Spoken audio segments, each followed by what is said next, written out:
Hey, welcome back to Spirit of a Handyman. Today we're going to be pressure washing a deck. Check it out. He's got the spirit of a handyman, a handyman. So I spent a summer pressure washing gas stations, cement pads, and so cement versus asphalt. Asphalt, you can like drill a hole through it. Cement, you can't. I'm guessing wood acts more like asphalt. Like I don't want to get too close to it or I'm going to end up puncturing the wood. But I do want to take up this old stain to put down a new stain.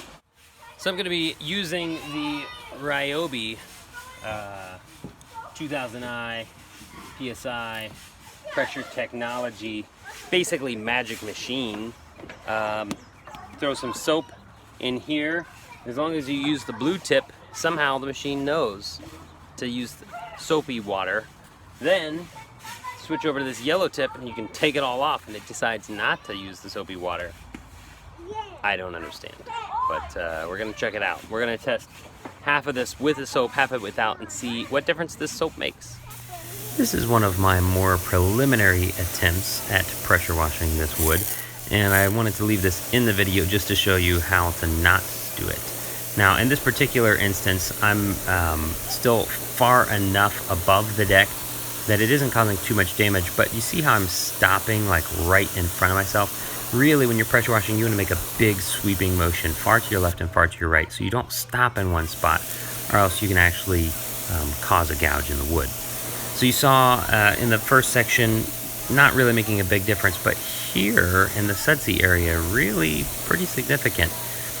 Again, I'm still not that close to the wood, and that soap is really making a difference just at cleaning off this, I guess it's algae, this dark coloration.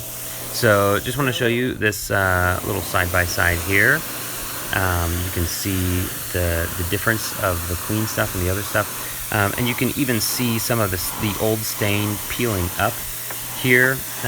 So the more that I got into this, the more I realized I needed to just go ahead and really strip this down. So I started getting a little bit bolder, a little bit braver, got in a little bit closer to the wood, and started really stripping this stain off. But again, the best practice for that is keep moving. Don't ever stop, especially when your wand is directly below you. So here's a side-by-side, clean, not clean. Here's some befores. Deck really needed it, and then I'll show you some afters. Hey, thanks for stopping by Spirit of a Handyman. If you like this video, give it a thumbs up. Leave a comment down below if you have any tips or tricks on how to pressure wash, and click the little subscribe button and turn on the notifications to see more from Spirit of a Handyman.